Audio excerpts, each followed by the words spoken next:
Dito talaga ako bilib kay nanay. Panoorin mo ang kanyang bahay sa kusina. Mayroon na siyang unlimited na tubig na ginagawaan niya ng sapa ang kanyang lababo. Dito libre talaga yung tubig ni nanay dito. Walang bayad. Biruin mo naman, sobrang lakas yung agos ng tubig. Siyempre hindi na stagnant yan. Ibig sabihin malinis yung tubig niya na galing sa bukal sa ilalim ng bundok.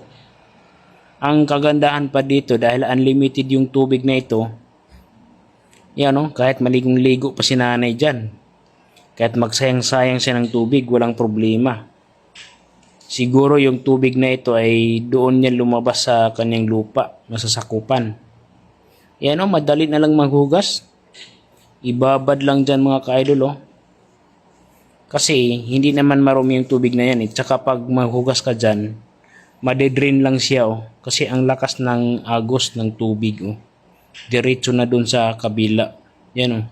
Ang galing talaga ni nanay sa paggawa niya ng bahay.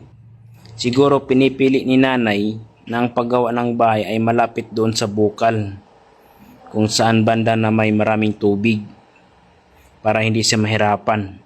Baka nga ang naisip na dito, balang araw kapag tumatanda siya, para hindi na siya mahirapan sa pag-iigib ng tubig kung malayo ang lugar nila. Ngayon, ang tubig na mismo ang lumapit doon sa lababo niya. Kaya hindi na sila mahirapan dito kahit tumatanda na sila. Tanggap na ni nanay ang kanyang katandaan. Kasi hindi na siya mahirapan pati yung paghugas, paglagay ng tubig, andyan nakukuha, all around na siya. Kaya maganda talaga yung diskarte ni nanay dito. Ayan pati paggawa ng gulay, andyan na lahat, kaya wala nang problema. Ang nakakatuwa lang dito, bukod sa hindi ka napapagod sa pag-iigib ng tubig, ay talagang tanggal stress mo dito. Panoorin niyo to mga ka-idol. Kung sa tingin mo ay mayroon kayong tubig dyan sa bundok ng lugar ninyo, kayang-kaya mong papasokin yung tubig dyan sa bahay mo.